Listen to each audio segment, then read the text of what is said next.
Hi, and welcome to the Real Women, Real Purpose Talk Show live in the On Purpose Woman Global Community Facebook group. I'm Ginny Robertson, the host of the Real Women, Real Purpose Talk Show, where I talk with women who are living their lives on purpose and bringing their unique gifts to the planet. I'm also the founder and publisher of On Purpose Woman magazine and founder of the On Purpose Woman Global Community. My guest today is Judith Hemphill, who is a writer. And the article in our magazine for January-February issue is called "What's the Big Idea?" But before we start talking about that, Judith, welcome. And I want you to tell our audience a little bit about you. Thank you. I first met Ginny and Andrea through Evolutionary Women, and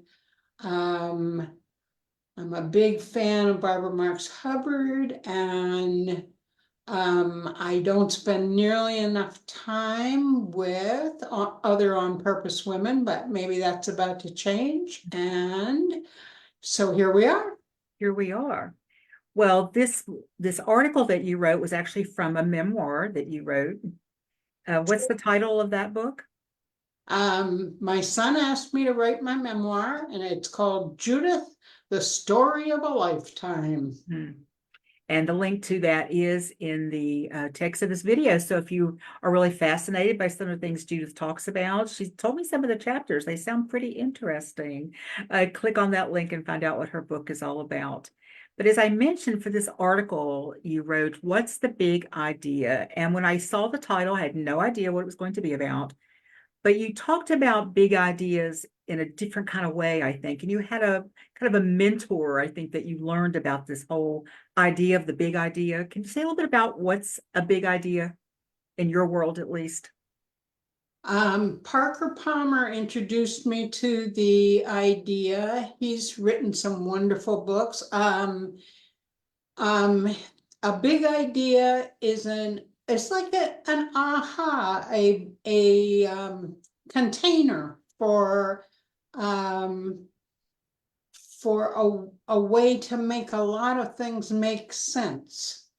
Um, that kind of pulls everything together. So, what's an example?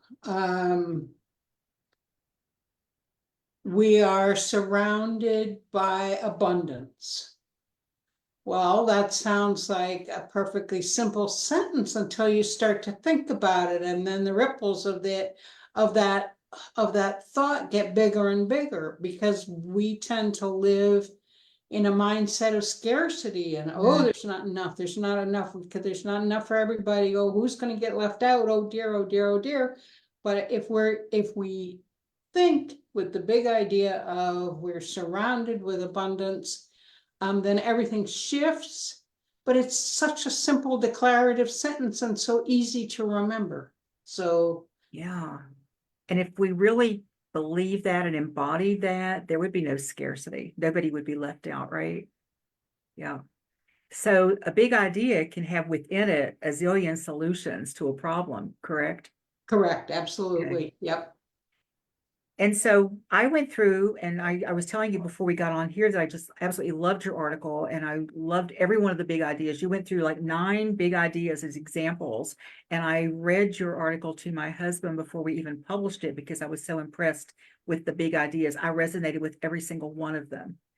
And I picked 2. I would have to pick another one because abundance, we are surrounded by abundance, was one of my 2. Maybe you want to say more about that? I don't know, or I could pick another one. Either you pick another one or I'll tell you which one I think is my favorite, but Why don't we do that? Tell me right now. It might be my second one, who knows? But then I'll have to find another one. But what is your favorite one? now I'm absolutely going blank. So you tell me your other one and then we'll get me back on. My favorite one is something that I bought into decades ago, is there are 2 fundamental emotions, love and fear. Yes, I can't believe I was a grown woman when I first heard that. And I thought, wait a minute, no, the opposite of love is hate. And it isn't. And we are so manipulated by fear, and it's, man, it is everywhere, everywhere, everywhere. And let's please not start talking politics, but oh my word, it's like somebody's dumping buckets of fear on us all the time, and it's not healthy. It's not healthy. And how can you possibly see life as full of abundance if you're full of fear? Right. Can't be done. Yeah. I Is think there, my favorite is knowledge changes all the time. okay, well, let's go back to the love and fear thing before we Okay. jump into knowledge changes everything all the time. Okay, I just wanted Everything. to say it while I could still remember. Thank you. Yes, I like that one too. And as I'm thinking about my memory of all of them, all of your big ideas, the 9 in this one article, is that they're interwoven, and you may not be able to do one without the other. Or once you believe one, it helps you to believe the others. That's how I'm looking at it, at least. Or it helps you to practice, maybe. They certainly build on each other. Yeah, they do. And I first heard there's only 2 emotions. We're either coming from love or we're coming from fear. I believe it was in Marianne Williamson's first book, A Return to Love, I think it was. But I was in my 30s when I read that. And somebody else probably said it before she did, but that's where I first came. And man, I argued with that concept up and down. I was coming up with all these different ways that that is not true. And look at this example, look at this example. And then when I really got clear and honest, I'd go, yeah, but that isn't that, that's fear. That isn't hate, that's fear. That isn't jealousy, that's fear. That isn't any other emotion that can be scary and can create distance between people. It's all fear, because we just all want to be seen and loved, right? So when we're not getting that, we go into fear. And it looks like all kinds of other really crappy things. And people who do that also would, many of them would never want to admit that they were in fear, because the bravado is covering up the fear, right? But wow, what a world, right? What a world we would live in if we would all just be honest about, wow, I did that because I was afraid. I was fearful of fill in the blank, right? What's your take on that whole thing? And what if we went into the public education system Mm, teaching that to children and teaching them that they're lovable instead of scaring them to death by flunking this or flunking that, or this mhm. isn't good enough, or that's not good enough, or hurry up, hurry up, hurry up. Um, it, it's as you said in the beginning, it changes everything. Just this little switch, just this Yeah. one little tweak, and it changes everything. And if children, especially children who are coming maybe from more disadvantaged situations and have not experienced certain levels of abundance or certain levels of love, if they could even start to know that they are loved, like you said, but also to know that fear is okay, that fear is not weakness, that fear is not Oh, good point. you Oh, know, yeah. yeah, that they could feel okay about themselves when they're afraid. And maybe look at some of the things they do when they're afraid that they get punished for. They get, when kids act out in school, what's the remedy? At least it used to be that you get punished. It's not a lot of people trying to understand what's going on beneath the surface. I'm hoping that's all a lot changed in the years, ensuing years. But you were a teacher for many years, I guess, right? How many years did you teach? But let's go with 11. Okay. Why not more? Did you get burned out, or did you start later? Admit it, I started late. I started in my 40s, and um, administrators didn't like me. I was just sitting here thinking, I bet you were a bit of a disruptor. I, I, I, I had a lot to learn, but I didn't know that, and I really wasn't given supportive mentors who could very gently have said, down girl, down girl. I I had no problem questioning rules, and um in hindsight, it took me a long time to process all this, but in hindsight, it's hard for an administrator to endorse a faculty person who doesn't follow rules. Yeah. There's just too many, there are too many mixed messages in that, and but see what I mean? If somebody just pointed that out to me and said, figure out a different way, I think but I'm not sure. I'm not sure because I kept running into things in public education that made me so unhappy and so certain that my way was better. It was a love and fear thing too, Jenny. Mhm. I just loved those kids. I just loved them to bits. And that wasn't what I was supposed to do, according to some giant rule book someplace. Yeah. I was You were, supposed to and you keep. also were within the system that you thought needed change, and you just didn't quite know how to go about changing it, right? Yeah. And not that any one person could, but yeah, yeah. But you probably did a lot of good with the kids while you were there, I would imagine. We had a ball. I could just see you elevating these children and helping them to see who they are. So your favorite one of these big ideas, what is it again? That knowledge keeps changing and that we don't know something until we know it. And even then it can change. It's, I mean, that was the same thing in the education system. Everything was so black and white, cut and dried. Either you know it or you don't. Either that's a pass or a fail. But if tomorrow the answer's totally different, and if it wasn't information you really very much needed to know in the first place, um, it's it, it we this school system and indeed our culture, I think, makes it so easy for us to be hard on ourselves instead of supportive and empathetic and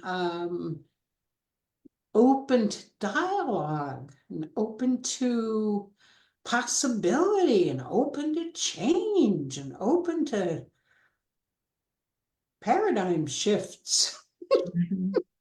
Most institutions are closed down because of that. I mean, there's fear around, wow, what if they all get together on the same page, we may have to change some stuff, right? And so let's keep the masses down, let's keep the thinkers down, let's keep the movers and the shakers down as much as we can. The disruptors, I love the term disrupt because I just think that's what we all be all disrupting something. If it's just just an idea that even a little idea, just to look at things a little bit differently. My son claims that it's all a giant plot by I don't know who to dumb everybody down so that they can all be manipulated. And I don't like thinking that way, but sometimes I think he's got a point. Well, you mentioned early on that your son had actually encouraged you to write your memoir, and I'm thinking that's fascinating that your son, I mean, how was he with this mom who was thinking these big ideas and putting them out into the world? Maybe not so much at the time, but later he sounds like he appreciated it, right? He, I hate to think what he'd say if you asked him directly, because he's a comedian, but I think he thinks quite well of his mother. Yeah, because I can't imagine somebody asking their mother to write their memoirs if they didn't think she had something important to say, right? Fair Yeah, so enough. that's a real I think it's a real honor. So congratulations on that. I would love to have been a fly on the wall in your household though. Because I mean, I think about, I mean, I raised my son. I have a son who's 43, and I raised him to know that there were no absolutes, that ideas always change, information changes, our truth changes, but I was certainly not raised that way. I don't know, were you raised in an environment where you could be a free thinker? My mother was great. Her parents were not great, but she rebelled and but you know, there were places where we were pretty much boxed in, and she um yeah. Uh, so I guess I got a mix. Okay. Okay. We had some of that at least. That Yeah. gave you permission to step out. Did you get in a lot of, I'm asking you some personal questions. I'm assuming they're in your, if you don't want to answer, they're probably in your memoir anyway, right? Did you rock the boat like when you were a kid or when you were in high school or college? Did you get in trouble for like your boldness or did you play the game? I was Susie Do Right. Man, and I had I guess affected by Disney. I don't know, but I was all virgin bride, and my true love will march in on a horse, and no, and then, and then my mother said, um, um, um, well, I'll just say it, Judith. If you're going to sleep around, do it before you get married, not after. That was your mother's advice to you. I love that. Oh my gosh. And were you like kind of, what are you talking about, Mom? I mean, wow. So even though she was a bit of a rebel and and had done her own thing, you didn't know that so much growing up. I guess you didn't know No, what she was no, it turned out she was a code breaker in World War II, but she wasn't allowed to tell anybody. So we didn't wow. find that out till her deathbed. But she was over in Italy, and I think she was having a pretty good time over there.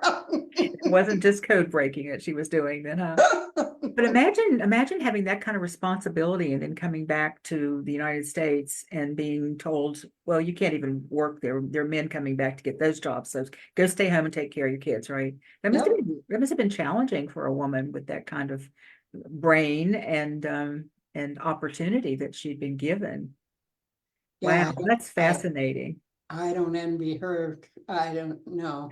No, she left me far better off than she ever. Yeah. Wow, wow. Well, you and I were similar, I think, because I was a good girl. I knew the rules and I played by them until I didn't. Exactly. But because the big deal in my family was you don't embarrass the family, you know. And I remember, I had a boyfriend in high school, and I remember asking my mom if he could come over while they were grocery shopping. It's not that I don't trust you, she said, but what would the neighbors think, right? And I remember thinking, well, you shouldn't trust me. It's probably not a great idea to let him come over here. Who knows, what will happen. But tell me the truth at least. Don't hide it behind what would the neighbors think. Because I always thought that kind of stuff was really dishonest and not upfront. So we learned how to do what we needed to do to get by, right? To actually, and then having no freedom. And this all kind of ties in, I think, with what we're talking about, because having no freedom when I go to college, my first weekend, I was a wild girl, because I had no freedom before that. I didn't know what to do with freedom once I got out of my house. And so I think I was had those. I guess it does tie in somehow to what we're talking about, but we're talking about I think truths that we never heard growing up. Ideas, the big ideas that we didn't hear growing up. Because I think if I had known some of those, I might have been able to create a different sense of self that I didn't start working on until I was in my 30s. Going through a divorce and having no real identity other than my job up to that point, and then a mom, really started to take those deeper dives into who's Ginny. So I think a lot of that does come from our childhood and our upbringing and all of that. So I commend you for whatever happened after you got out of the house or for becoming this big idea person. Wow, what else do I want to say about this? Because I love this conversation. Is there another one that you really like? Let's talk about one more before we wrap up.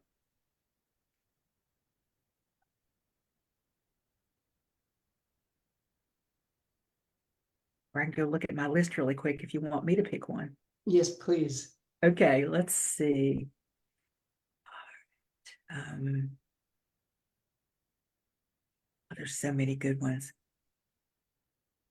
You talked about knowledge changing all the time. And then I think you actually said this, which was number two. You can't know something until you know it.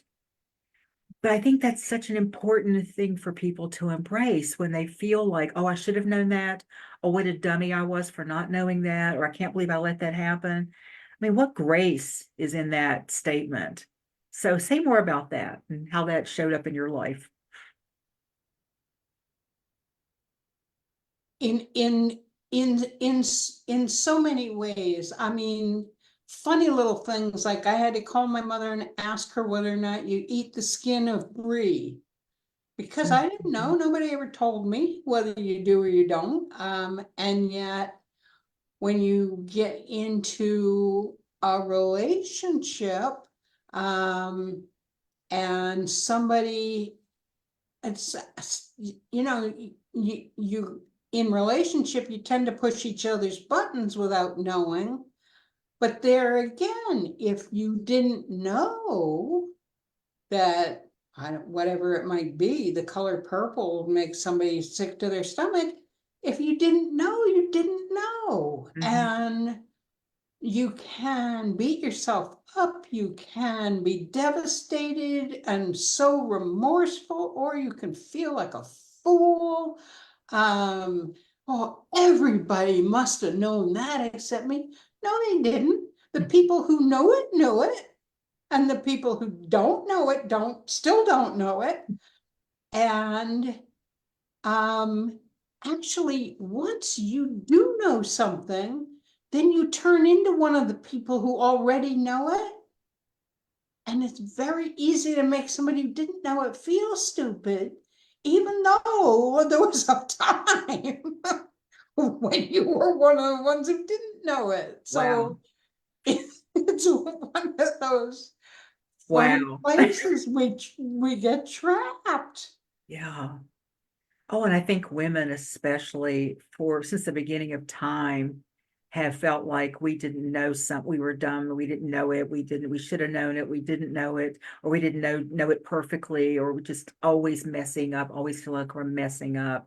And wouldn't it have been wonderful to be told early on that nobody knows it all, nobody knows it, you know, I, and to be I gentle with ourselves and other people, you I know. wish I'd figured it out sooner when I was working as a teacher's aide.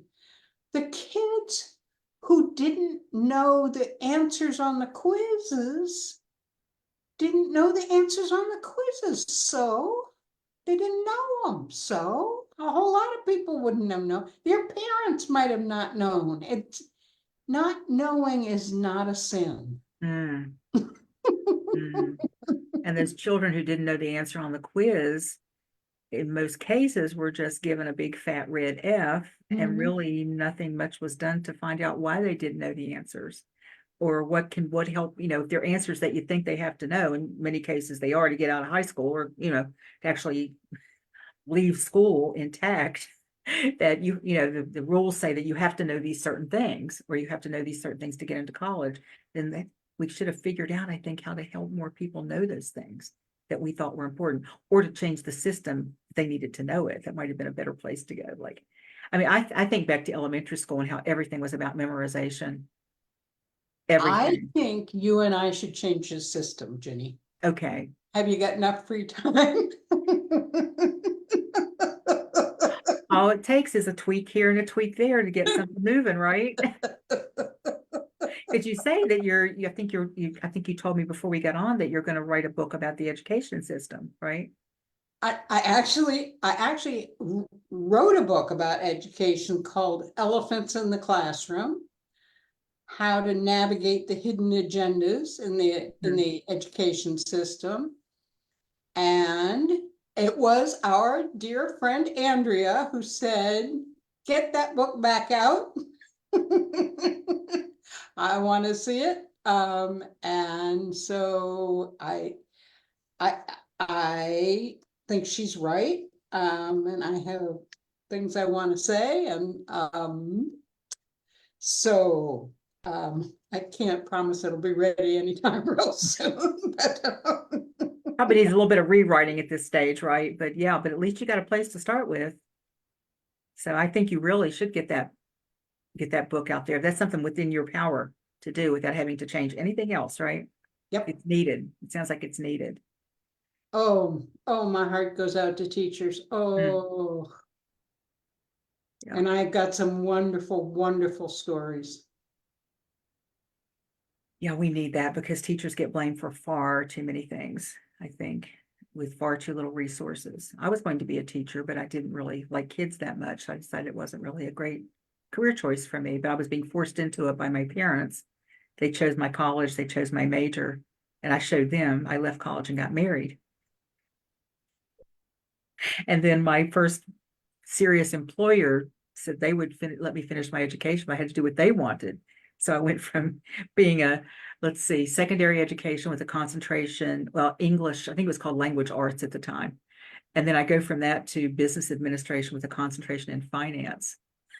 So, and I write stories about how, being the good girl I did what people wanted. Oh, okay, you think I'm good? Great, I'll do that. I'll do that. And, did it. Got finished, got great jobs, floated through, great career, left at 40, but up to that point I was doing well, But it all goes back to what we've been talking about is those darn rules. Your big ideas are not absolutes. They're open to some interpretation, they're open to some flow, they're open to some and I think the big thing that comes to me with all of these ideas, and please, people watching this, read the article and this will make more sense to you, is that there's so much room for grace there, both for ourselves and for others. Like you say, when we don't know something, but now we know it, we can become one of those people who are judging other people for not knowing, even though we've only known it for 5 minutes. I love that so much. That is so perfect. So yes, well, I can't say enough about your article, Judith, and the way your brain works. So thank you for that. And I'm going to wrap up in a minute, but I'm going to read one thing from your article, how you ended here. You write, here's what I know for sure.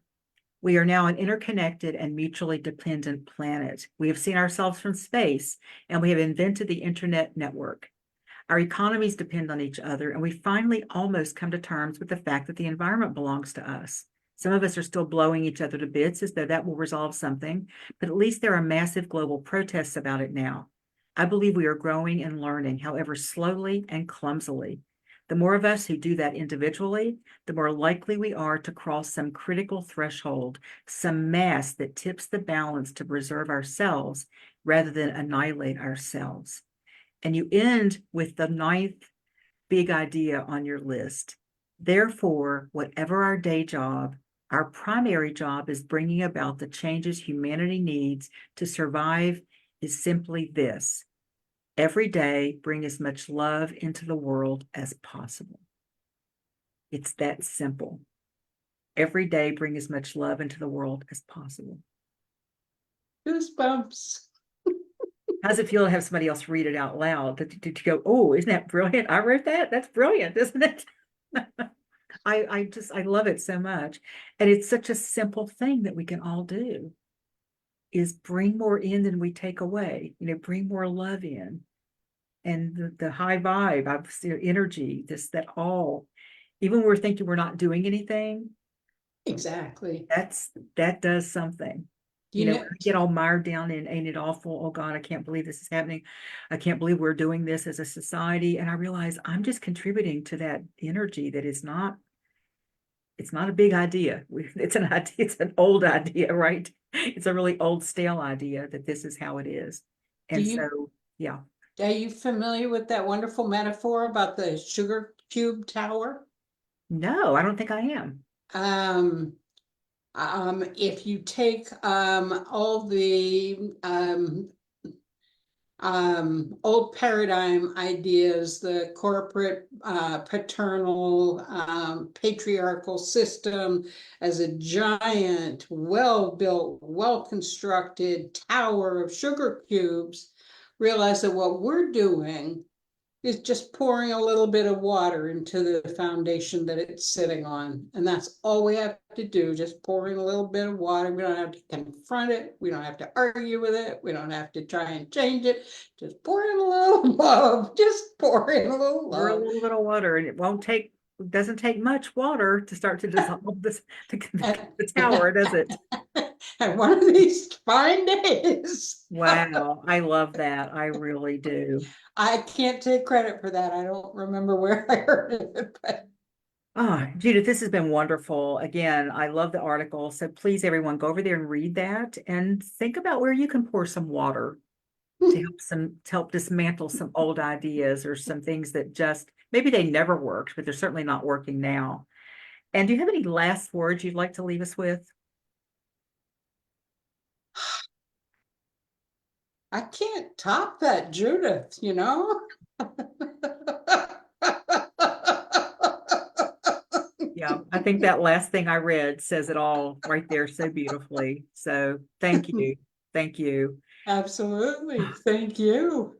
And I want to thank anyone watching the Real Women, Real Purpose talk show. For more information on the On Purpose Woman Global Community and Magazine, please click on the links in this video and be sure to check out Judith's website where you can also see about her book, which is a memoir. And you've probably gotten some ideas from the dynamic personality and mischievousness of this woman that she's got a lot to say in her memoir. So thank you so much. And for more interviews with amazing women living their lives on purpose, check out our YouTube channel. And that link is also in the text of this video. Thanks for watching, everyone.